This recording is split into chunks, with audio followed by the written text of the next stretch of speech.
तो इस तैयारी में हम इंडियन इकोनॉमी को कैसे कवर करें, हमारे सोर्सेज क्या रहेंगे, कितना टाइम हमें लगता है, किस सीक्वेंस में हम पढ़ने वाले हैं, ये सब इस वीडियो में मैं आपको बताऊंगा। तो इंडियन इकोनॉमी का प्रीलिम्स के लिए सिग्निफिकेंस क्या है और प्रीलिम्स के लिए सिलेबस क्या है। सिमिलरली इंडियन इकोनॉमी का मेंस में क्या सिग्निफिकेंस है और मेंस के लिए सिलेबस क्या है। हाँ, एग्रीकल्चर इतना बड़ा चंक है कि आपको हर साल एग्रीकल्चर में गारंटीड 3 क्वेश्चन तो जरूर दिखेंगे। जब आप ये तीन मैक्रो इकोनॉमिक इंडिकेटर्स को ढंग से समझिएगा, उसके बाद आपको डेवलपमेंटल प्रॉब्लम्स, डेवलपमेंटल पैराडाइम्स समझ में आते हैं। सिंपली जो भी टाइम आपको लगने वाला है with a lecture, without a lecture आप मान लीजिए कुछ नहीं तो 1.5 टाइम्स और 2 टाइम्स तो उसका लगेगा ही। NCERT if I am not mistaken आजकल शायद क्लास 12th में दोनों माइक्रो एंड मैक्रो की किताबें हैं, तो आप 12th की मैक्रो की किताब उठा सकते हैं। पर एक बार ये कंप्लीट हो जाए उसके बाद मैं आपको रेकमेंड करूंगा कि प्लीज एक न्यूज़पेपर पर डे तो आप पढ़िएगा ही। गुड इवनिंग बच्चों, मेरा नाम रंजन कौल है और मैं PWNIS में इंडियन इकोनॉमी पढ़ाता हूं। This video is going to be about complete strategy for Indian economy for 2026। तो अगर आप अगले साल की तैयारी कर रहे हैं तो इस तैयारी में हम इंडियन इकोनॉमी को कैसे कवर करें, हमारे सोर्सेज क्या रहेंगे, कितना टाइम हमें लगता है, किस सीक्वेंस में हम पढ़ने वाले हैं, ये सब इस वीडियो में मैं आपको बताऊंगा। वीडियो के अंत तक बने रहिए बिकॉज वीडियो के एंड में मैं आपको बताने वाला हूं कि हमारे पास एक सरप्राइज है आपके लिए। हम एक सीरीज लॉन्च करना चाहते हैं which is going to be aiming at the complete macroeconomics part of Indian economy for civil services. तो हम उसमें क्या कवर करने वाले हैं, कब कब कवर करने वाले हैं, इसकी डिटेल्स आपको वीडियो के एंड में मिलेंगी। हम स्टार्ट करते हैं with the strategy session on Indian economy. Now सबसे पहले इंडियन इकोनॉमी का सिलेबस देखा जाए। इस एग्जाम के 2 पार्ट्स हैं। पहला part is preliminary examination and then second part is your mains examination. अगर आप प्रीलिम्स एग्जामिनेशन को क्लियर करेंगे उसके बाद आप जाएंगे मेंस एग्जामिनेशन में। फिर अगर आप मेंस एग्जामिनेशन को क्लियर करते हैं देन आप अपीयर करेंगे पर्सनालिटी टेस्ट में। तो इंडियन इकोनॉमी का प्रीलिम्स के लिए सिग्निफिकेंस क्या है और प्रीलिम्स के लिए सिलेबस क्या है।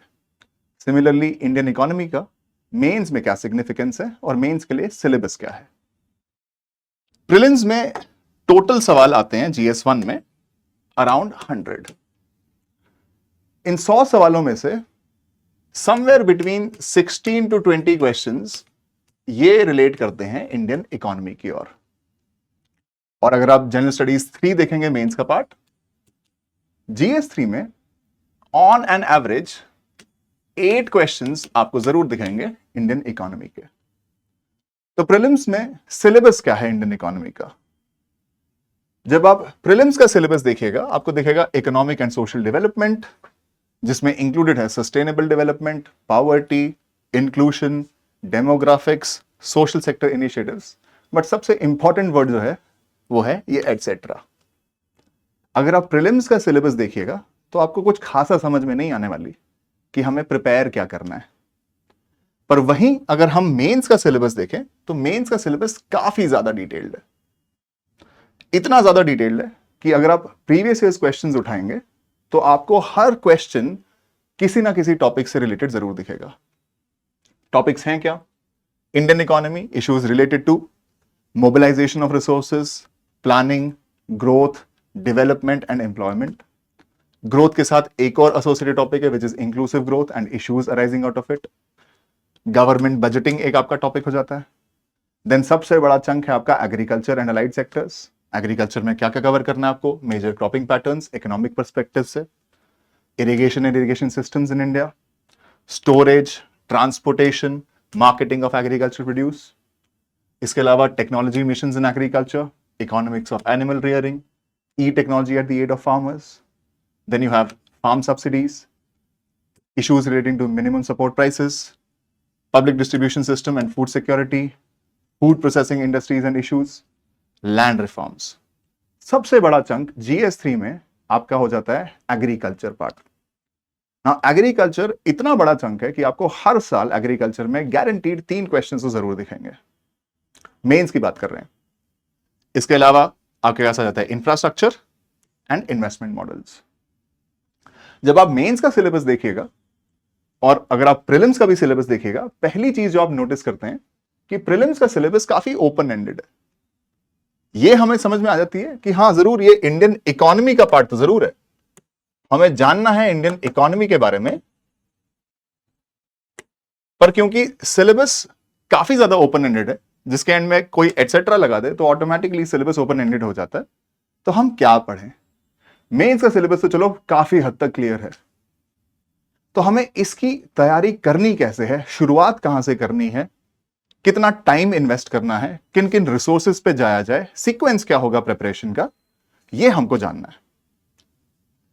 इसी पे शुरुआत करते हैं कि हम किस तरीके से इस प्रिपरेशन को थोड़ा सिनर्जाइज करें, थोड़ा सिंक्रोनाइज करें, एंड ये देखें कि हम क्या क्या टॉपिक्स किन किन सोर्सेज से कितनी कितनी टाइम में कवर करेंगे। तो ब्रॉडली आपको कवर करना है इंडियन इकोनॉमी। आपने ये तो कई बार ही सुना होगा कि एस्पिरेंट तैयारी मेंस की करता है, ऑटोमेटिकली प्रीलिम्स कवर हो जाता है। सबसे पहले हम देखते हैं इंडियन इकोनॉमी मेंस का सिलेबस है तो है क्या। हमने जस्ट देखा भी कि मेंस के सिलेबस में कई सारे टॉपिक्स हैं, तो इन टॉपिक्स को मैं सबसे पहले क्या करूंगा, मैं इनको स्लॉट करूंगा, इनको मैं बकेट करूंगा इनटू 4 बिग स्लॉट्स। पहला बिग स्लॉट होगा स्लॉट 1। स्लॉट 1 में मैं क्या क्या कवर करने वाला हूं? स्लॉट 1 में मैं कवर करने वाला हूं प्रीटी मच पहला पॉइंटर, दूसरा पॉइंटर और तीसरा pointer. That means Indian economy, issues relating to mobilisation of resources, planning, growth, development, employment and government budgeting. क्या क्या आएगा इसमें? Planning, mobilisation of resources, government budgeting, then you have employment, growth and development, and growth के साथ ही associated है inclusive growth। ये होगा मेरा स्लॉट 1। अगला स्लॉट जो मैं बनाऊंगा स्लॉट 2, ये होगा एग्रीकल्चर एंड अलाइड सेक्टर्स का स्लॉट। और एग्रीकल्चर में हमें क्या क्या जानना है? हमको जानना है क्रॉपिंग पैटर्न्स, हमको जानना है irrigation systems,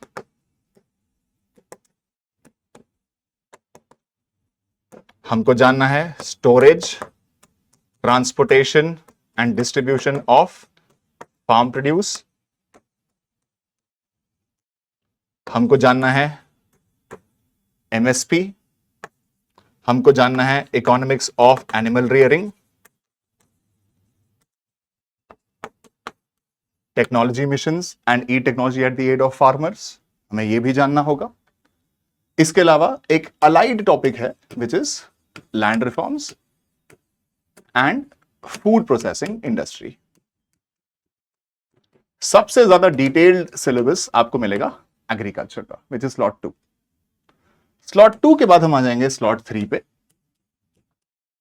and slot 3 will be changes to industrial policy and its impact on growth, and then slot 4, इसमें मैं रखूंगा दो चीजों को, एक इंफ्रास्ट्रक्चर एंड इन्वेस्टमेंट मॉडल्स। जैसे ही मैंने सिलेबस को 4 स्लॉट्स में डिवाइड किया, अब मुझे इसी सिलेबस को थोड़ा और एक्सपैंड करना होगा। स्लॉट 1 की तरफ जाते हैं। स्लॉट 1 में क्या क्या आता है? स्लॉट 1 में आता है सबसे बड़ा topic which is mobilisation of resources,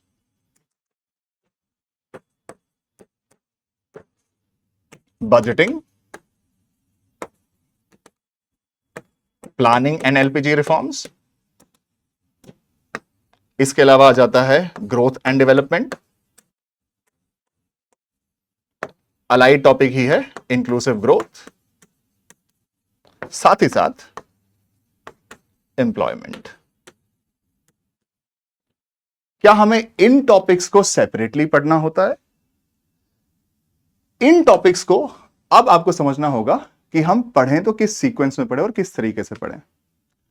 अगर मैं बात करता हूं ग्रोथ की, इकोनॉमिक ग्रोथ का मतलब है आउटपुट का बढ़ना। तो अगर आपको आउटपुट के बारे में ही नहीं पता तो आप ग्रोथ कैसे समझेगा? Development is about the qualitative aspects of growth, standard of living कैसे बढ़ता है। And development by far is the most subjective aspect of this syllabus. तो जब तक आपको पॉवर्टी के बारे में नहीं पता, इनइक्वालिटी के बारे में नहीं पता, अनएम्प्लॉयमेंट के बारे में नहीं पता, sectoral issues of Indian economy के बारे में नहीं पता, जब तक आपको वो उन चीजों की समझ नहीं है तो आपको डेवलपमेंटल पैराडाइम्स ही समझ में नहीं आएंगे। और अगर आपको डेवलपमेंटल पैराडाइम्स ही समझ में नहीं आएंगे तो आप इंक्लूसिव ग्रोथ कैसे समझिएगा? Similarly budgeting, if you normally think of it, ये है तो मोबिलाइजेशन ऑफ रिसोर्सेज का ही पार्ट, कि गवर्नमेंट अपने रिसोर्सेज को कैसे मोबिलाइज करता है और कैसे अकाउंट करता है। पर mobilisation of resources in the absence of taxation आपको समझ में नहीं आने वाला। प्लानिंग तो चलो थोड़ी बहुत हिस्ट्री है, खुद ही समझ में आ जाती है, कोई बड़ी बात नहीं। तो हम इसी स्लॉट को कैसे डिवाइड करेंगे? इस स्लॉट को हम डिवाइड करेंगे इनटू, सबसे पहले हमको जानना होगा जीडीपी एंड नेशनल इनकम, कि किसी भी इकोनॉमी की जीडीपी क्या होती है, नेशनल इनकम क्या होती है, और उस इनकम की अकाउंटिंग किस तरीके से की जाती है। यहां पर आपको जानना होगा जीडीपी की डेफिनेशन, जीडीपी की कंप्यूटेशन,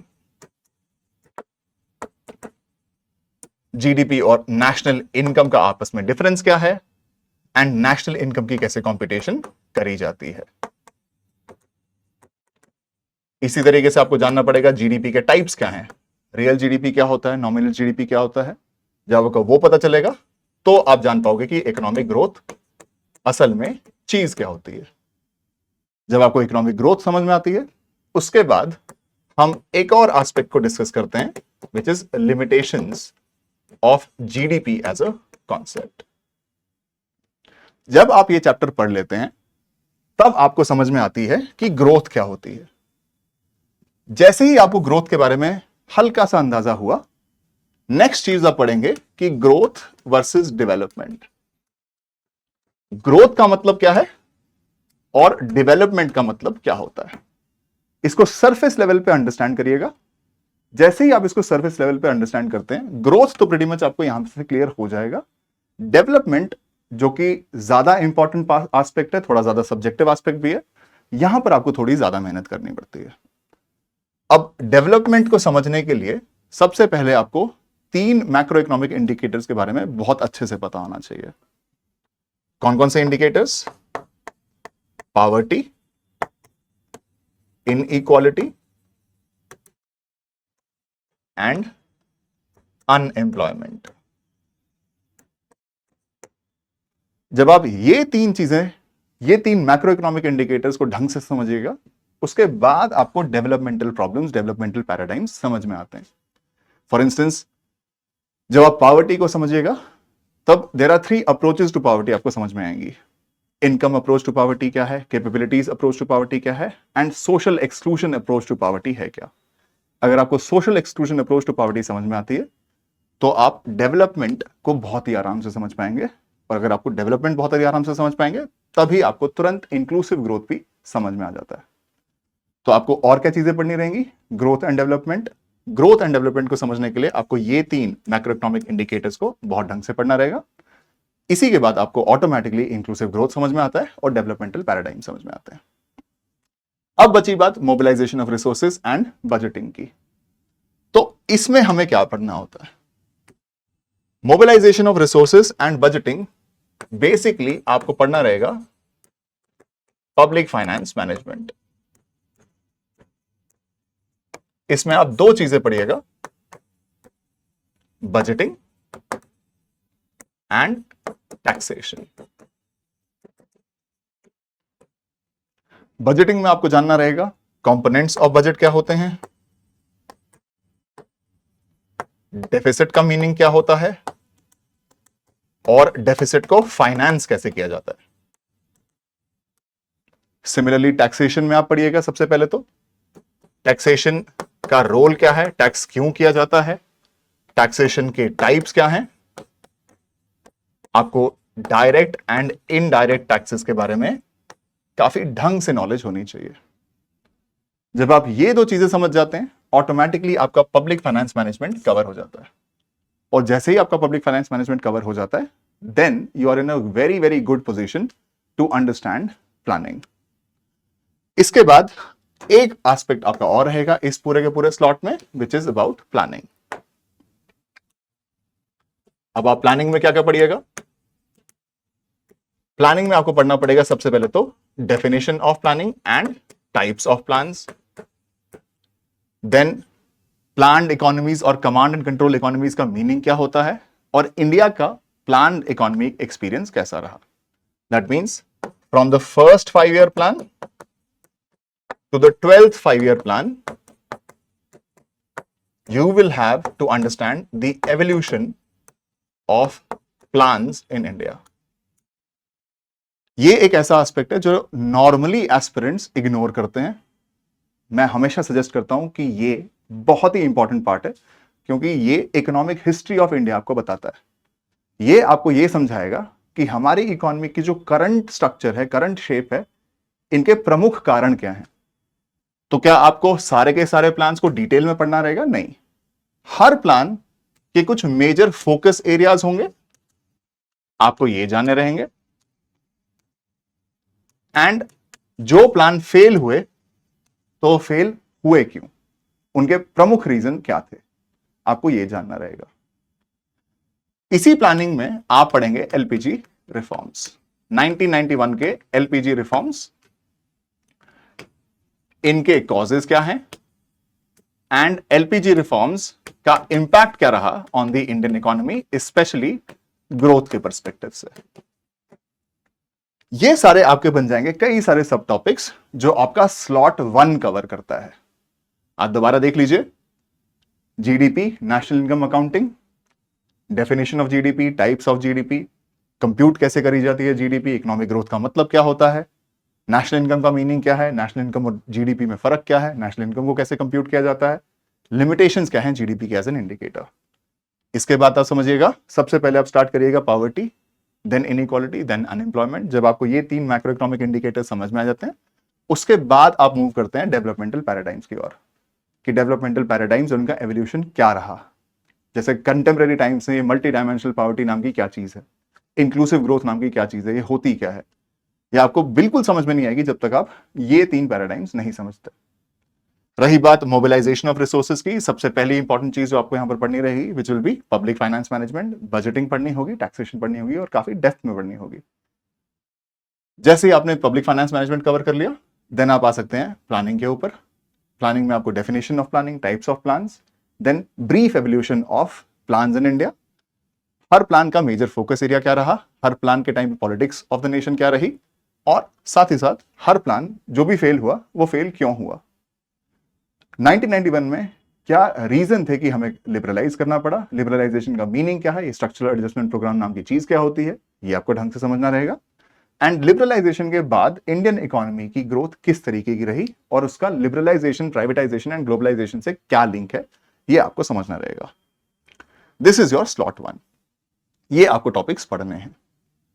अगर आप मुझसे पूछेगा तो ये टॉपिक्स पढ़ते पढ़ते में आपको कम से कम, इफ नथिंग, जैसे आप जीडीपी मान के चलिए, तो जीडीपी में आपको कम से कम 15 घंटे तो इन्वेस्ट करने रहेंगे, जीडीपी नेशनल इनकम में। रही बात पॉवर्टी, इनइक्वालिटी एंड एम्प्लॉयमेंट की, 9 घंटे का ये काम है। इसके अलावा बात रही डेवलपमेंटल पैराडाइम्स की, तो डेवलपमेंटल पैराडाइम्स आपको समझने के लिए ज्यादा से ज्यादा 3 घंटे लगेंगे। बची बात पब्लिक फाइनेंस मैनेजमेंट की, तो बजटिंग समझने के लिए आपको मिनिमम 6 घंटे इन्वेस्ट करने पड़ेंगे। टैक्सेशन समझने के लिए आपको मिनिमम 4 से 5 घंटे इन्वेस्ट करने पड़ेंगे। इसके अलावा रही बात प्लानिंग की, तो प्लानिंग थोड़ी जल्दी हो जाती है। ये वाला एस्पेक्ट, लिबरलाइजेशन का जो इंपैक्ट रहा है, इसमें थोड़ा सा ज्यादा टाइम लगेगा। आप मान के चलिए ये भी कुछ नहीं तो 6 घंटे तो आपके लेगा ही। एंड मैं जो आपको नंबर ऑफ आवर्स बता रहा हूं, ये नंबर ऑफ आवर्स मैं आपको तब बता रहा हूं जब आप किसी लेक्चर की मदद लीजिएगा।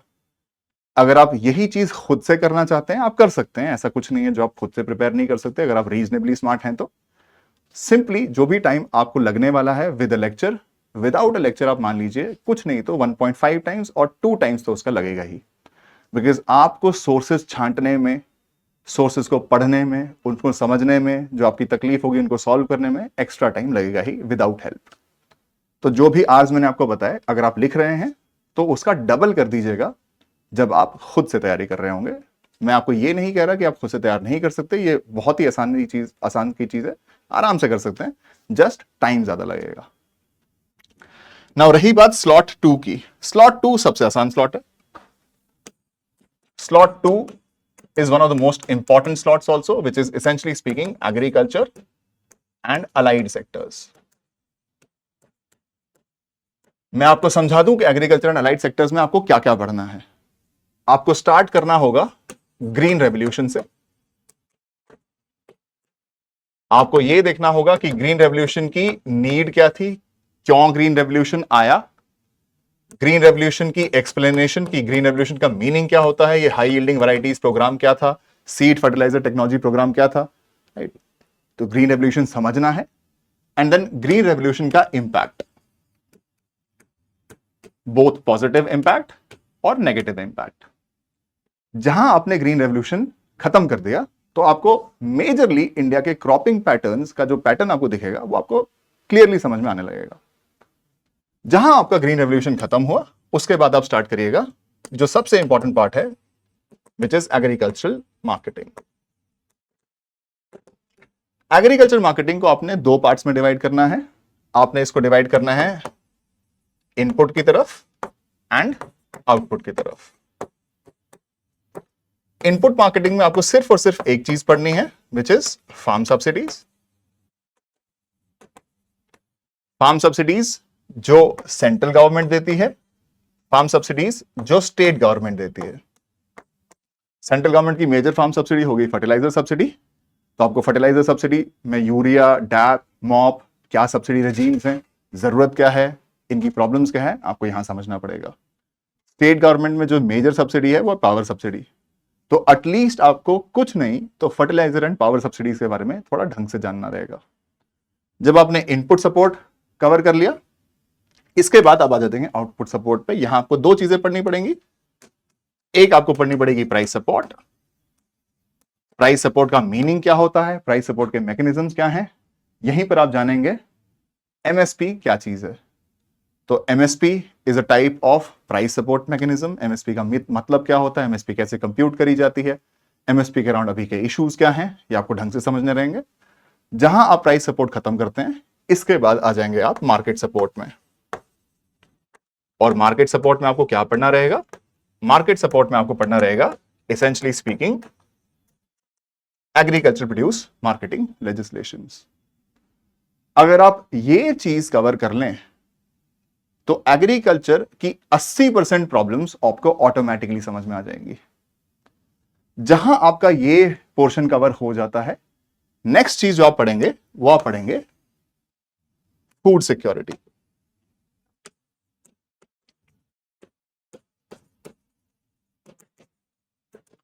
एंड फूड सिक्योरिटी में आपको दो चीजें पढ़नी रहेंगी, public distribution system. Public distribution system का मीनिंग क्या है, क्या क्या चीजें इसमें इंक्लूड करी जाती हैं, पब्लिक डिस्ट्रीब्यूशन सिस्टम का एवोल्यूशन कैसे रहा throughout the course of time, and then contemporary scenarios में नेशनल फूड सिक्योरिटी एक्ट 2013, ये आपको कवर करना रहेगा। जहां आपने ये तीन टॉपिक्स कवर कर लिए, which is green revolution, input marketing, output marketing और फूड सिक्योरिटी, आपका 90% ऑफ पोर्शन कवर हो जाता है फॉर एग्रीकल्चर। एंड मुझसे गारंटी ले लीजिए कि आप किसी भी साल का पेपर उठाइएगा, एग्रीकल्चर के अगर 3 से 4 सवाल आए हैं, मिनिमम 2 से 3 सवाल तो आप आराम से लिख पाएंगे। इसके बाद बात आती है कुछ अलाइड पोर्शंस की। अब अलाइड पोर्शंस में ज्यादा इंपॉर्टेंट पार्ट है food processing and land reforms. आपको हर ऑल्टरनेट ईयर पे या तो आपको फूड प्रोसेसिंग का सवाल दिखेगा या तो आपको लैंड रिफॉर्म्स का सवाल दिखेगा। और ये बहुत ही फिक्स्ड टॉपिक्स हैं, इसमें बहुत ज्यादा टाइम आपको नहीं लगता। एंड ऑलमोस्ट गारंटी एक आधा क्वेश्चन तो इसमें आता ही है। बच गई बात technology missions and economics of animal rearing की। This is one of the least asked aspects. Mains के पर्सपेक्टिव से ये बहुत ज्यादा पूछा नहीं जाता। ऐसा नहीं कि बिल्कुल पूछा नहीं जाता, but in terms of attention technology, economics of animal rearing and irrigation, ये आप मोस्टली जरा देखिएगा करंट इश्यूज के पर्सपेक्टिव से। पहले आप इसका बेस समझिएगा, उसके बाद करंट इश्यूज पे मूव कर जाइएगा। This is your slot 2। Slot 2 के बाद आता है आपके पास स्लॉट 3। स्लॉट 3 में आपको जानना होगा इसेंशियली स्पीकिंग इंडस्ट्री के बारे में। एंड ध्यान रखिएगा कि syllabus is not about manufacturing, syllabus is about industrial policy, changes to industrial policy and its impact on growth. तो मतलब आपको 3 इंडस्ट्रियल पॉलिसीज, आईपीआर 1948, आईपीआर 1956 और न्यू इंडस्ट्रियल पॉलिसी 1991 तो कवर करनी पड़ती हैं। ओवर एंड अबव दिस आप जरा देखिएगा कि इंडिया की एसईसी पॉलिसी क्या रही, इंडिया की नेशनल मैन्युफैक्चरिंग पॉलिसी 2011 क्या रही, एंड कंटेम्परेरी टाइम्स में ये मेक इन इंडिया नाम की क्या चीज है। This is what you have to cover in industry. And last slot आपके पास आ जाता है which is infrastructure and investment models. रही बात इन्वेस्टमेंट मॉडल्स की, मैंने कई जगह नोटिस किया है कि इन्वेस्टमेंट मॉडल्स को कंफ्यूज कर लिया जाता है ग्रोथ मॉडल्स के साथ। ये वो नहीं है। इन्वेस्टमेंट मॉडल्स इसेंशली आपको पढ़ना क्या है कि पब्लिक प्राइवेट पार्टनरशिप क्या होती है, and PPP models, different type के पीपीपी मॉडल्स हैं तो हैं क्या। अगर पीपीपी मॉडल्स के कुछ करंट इश्यूज हैं तो उन इश्यूज के बारे में आपको जानना रहेगा। थोड़ा ओपन एंडेड एस्पेक्ट हो जाता है इंफ्रास्ट्रक्चर का। इंफ्रास्ट्रक्चर में एटलीस्ट जो सिलेबस में मेंशन चीजें हैं which is roads, airways, ports and energy, इन सब सेक्टर्स के बारे में कंटेम्परेरी इश्यूज आपको समझने रहेंगे। अगर आप मुझसे पूछेगा तो इंडिया @75 करके एक डॉक्यूमेंट है नीति आयोग का, आप उसमें इसको बहुत ढंग से पढ़ सकते हैं। ये रहे आपके 4 slot, slot 1, slot 2, slot 3 and slot 4। मैंने कोशिश ये करी है कि आप स्लॉट्स बाय स्लॉट आप इन टॉपिक्स को जरा गौर से देख लीजिएगा और इन टॉपिक्स को इसी सीक्वेंस में पढ़िएगा। सबसे पहले आप स्लॉट 1 कवर करिए, फिर आप स्लॉट 2 कवर करिए, फिर स्लॉट 3 एंड लास्ट में आप स्लॉट 4 कवर कर सकते हैं। अब रही बात ये समझने की कि ये स्लॉट्स में है तो ये इसेंशियली स्पीकिंग इंडियन इकोनॉमी का पार्ट, सिलेबस तो इंडियन इकोनॉमी का है।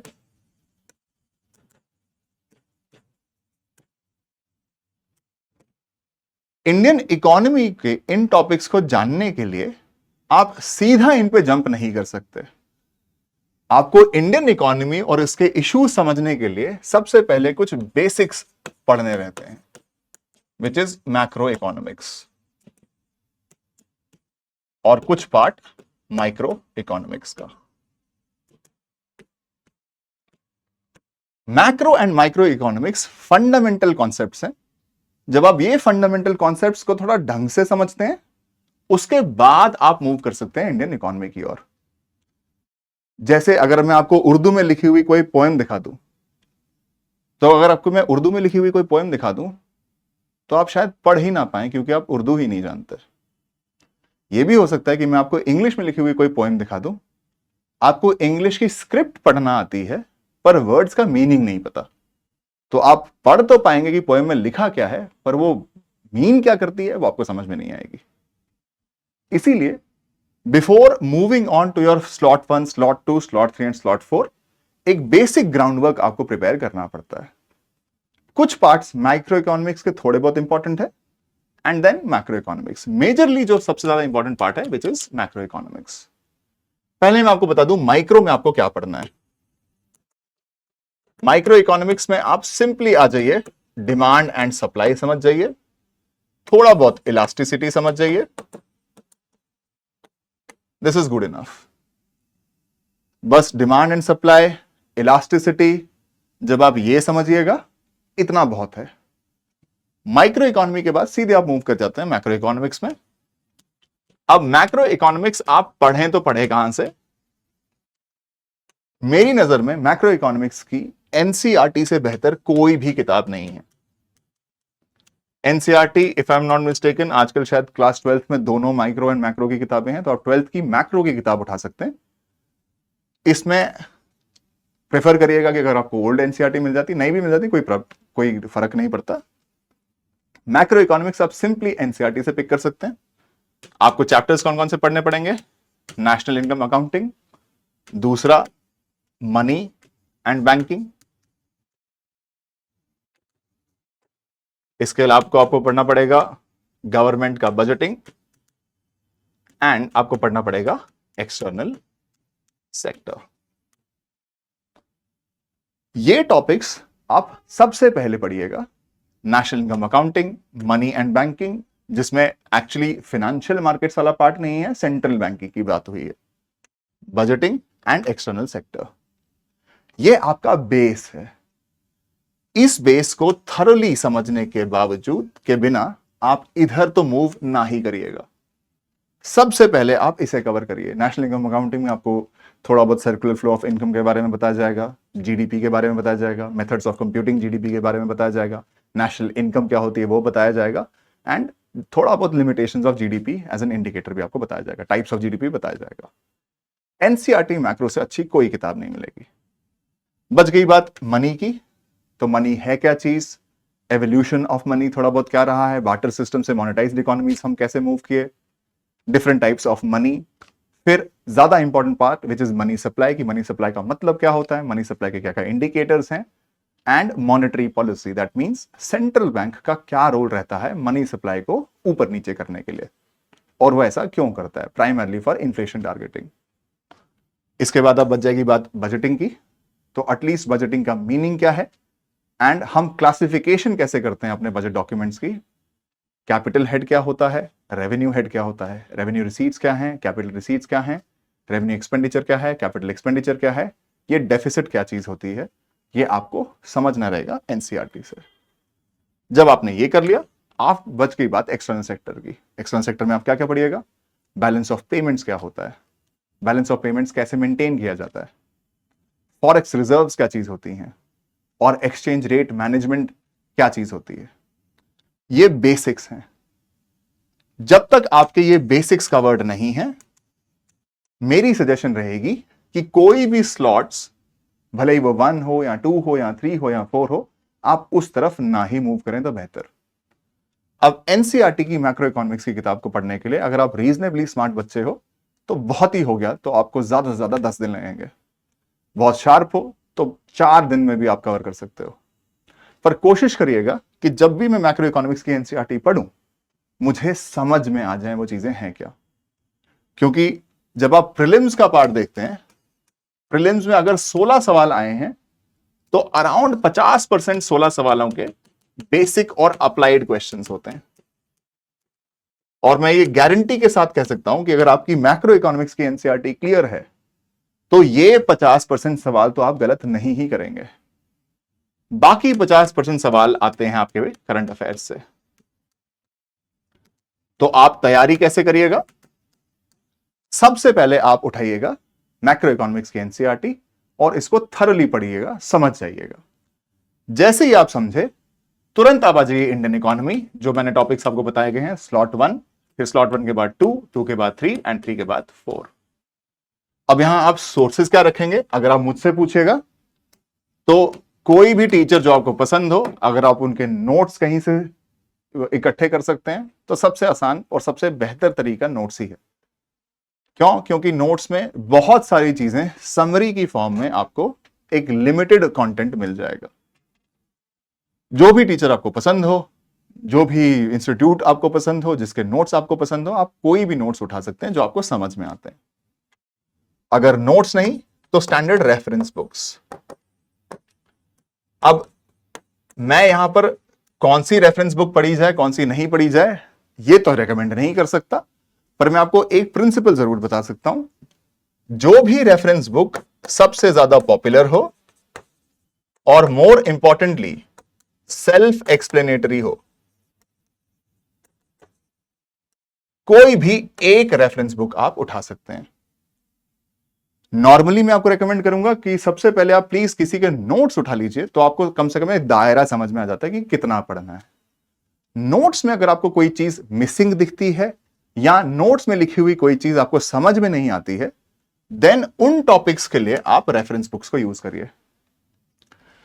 पहले macroeconomics NCERT, then notes. Notes इसी सीक्वेंस में, पहले slot 1, slot 2, slot 3 and slot 4। जब जब आपको नोट्स में कुछ दिक्कत आए तो आप यूट्यूब की मदद ले सकते हैं, गूगल की मदद ले सकते हैं, या फिर किसी रेफरेंस बुक की। कोई एक रेफरेंस बुक उठाइएगा, एक से ज्यादा बिल्कुल भी नहीं। उस रेफरेंस बुक को उठाइएगा जो सबसे ज्यादा पॉपुलर हो, क्योंकि मैक्सिमम कंपटीशन में वो किताब देखी हुई होगी। और दूसरा जो थोड़े एक्सप्लेनेटरी हो, जो आपको पढ़ के थोड़ी बहुत समझ में आ जाए। जब आपका ये काम कंप्लीट हो गया तो मैं कहता हूं कि आपका कोई 70% आपने कवरेज कर ली।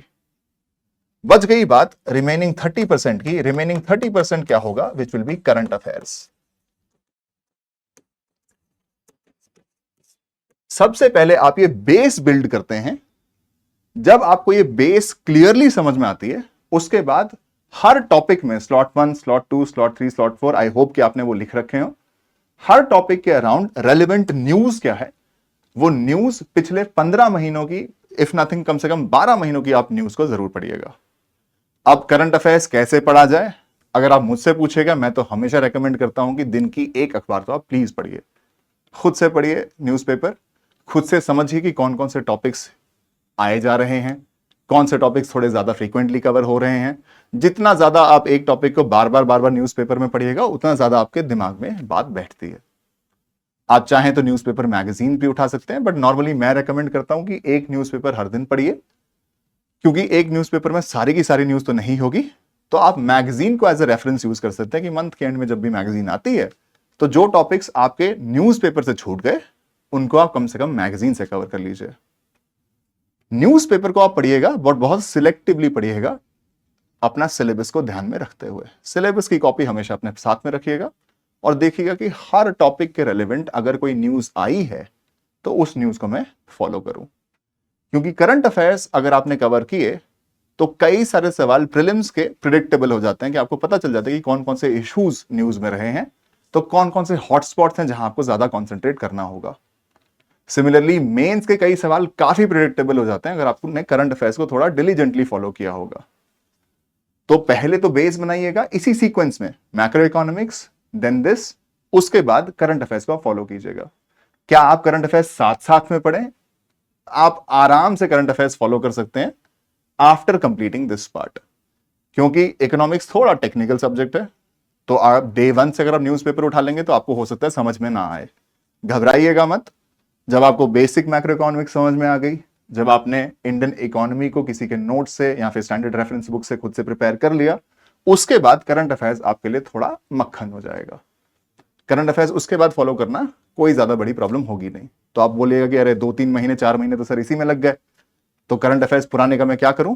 कुछ नहीं करिएगा, आप न्यूज़पेपर मैगजीन उठाइए, उसमें टेबल ऑफ कंटेंट्स में जाइए, इंडियन इकोनॉमी के पार्ट में जाइए, एंड इंडियन इकोनॉमी में जो भी न्यूज अफेयर्स लिखे हुए थे उनके लिए सेपरेटली अखबार मत पढ़िएगा, उसके लिए सिर्फ मैगजीन रेफर कर लीजिए। पर एक बार ये कंप्लीट हो जाए, उसके बाद मैं आपको रेकमेंड करूंगा कि प्लीज एक न्यूज़पेपर पर डे तो आप पढ़िएगा ही। ये है आपकी कंप्लीट स्ट्रैटेजी। सबसे पहले ये कि प्रीलिम्स की कोई स्पेसिफिक सिलेबस है नहीं, तो आप प्रीलिम्स में simply and simply previous years के क्वेश्चंस को देखते हैं। प्रीवियस ईयर्स के क्वेश्चंस में आप, अगर आप मेरी मानिएगा, 50% क्वेश्चंस आपको मिल जाएंगे बेसिक एंड अप्लाइड, जो आप मोटा मोटी एनसीईआरटी से ही कवर कर लेंगे। बच गई बात करंट अफेयर्स की। Current affairs will be related to topics mentioned in the parts of Indian economy, slot 1, slot 2, slot 3 and slot 4। उनको समझने के लिए, उन करंट अफेयर्स को समझने के लिए आपको यह बेस बिल्ड करना रहेगा। अगर आप मुझसे पूछेगा, प्रेफर कीजिएगा नोट्स, एंड नोट्स को सप्लीमेंट कीजिएगा विद रेफरेंस बुक। जब आपने ये काम कर लिया, उसके बाद आप थोड़ा रेगुलरली करंट अफेयर्स को फॉलो करिए। एक और इंपॉर्टेंट एस्पेक्ट है, which is government budgeting and economic survey. जिस भी साल आप एग्जाम लिख रहे हो, उस साल का गवर्नमेंट बजट और इकोनॉमिक सर्वे आप ढंग से पढ़ लीजिएगा।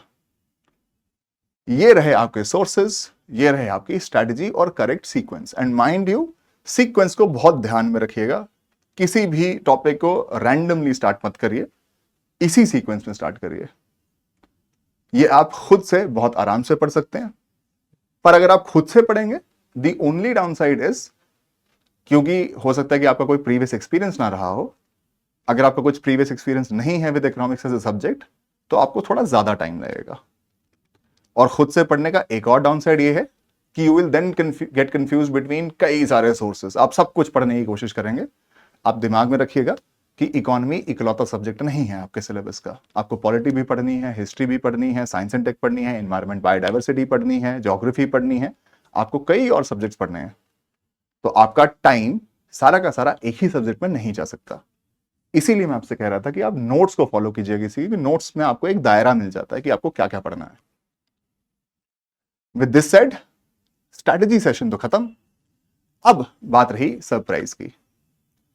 पीडब्ल्यू ओनली आईएएस अपने यूपीएससी एक्सटेंडेड यूट्यूब चैनल पे एक सीरीज लॉन्च कर रहा है जिसमें हम कंप्लीट मैक्रो इकोनॉमिक्स को कवर करने वाले हैं। पूरी की पूरी macro economics, which will be essentially about national income accounting, it will be about budgeting, it will be slight bit about taxation also, slight bit about external sector, money supply, central banking। इन सारे topics को हम बहुत ही detail में cover करने वाले हैं in a series which is going to launch from the next week onwards. तो अगले हफ्ते हर थर्सडे को इंतजार कीजिएगा इन वीडियोस का, जो कि बहुत ही डिटेल में आपको इकोनॉमी के बेसिक्स कवर करवाएंगी। और कौन उन वीडियोस को कवर करवाएगा? मैं खुद उन वीडियोस को कवर करवाऊंगा। मैं मेक श्योर करूंगा कि आपके basics, fundamentals of macro economics काफी हद तक बहुत ही ढंग से कवर हो चुके हों। नाउ विद दैट सेड, आज का ये सेशन हम खत्म करते हैं। मेरा नाम है रंजन कौल और ये रहा मेरा टेलीग्राम चैनल। अगर आप चाहें तो इसको स्कैन कर सकते हैं और इसको स्कैन करके आप मेरे टेलीग्राम चैनल का पार्ट बन सकते हैं। कोई भी डिस्कशन हो, कोई भी डाउट हो, आप मेरे टेलीग्राम चैनल पे मुझसे शेयर कर सकते हैं। Thank you, thanks a lot.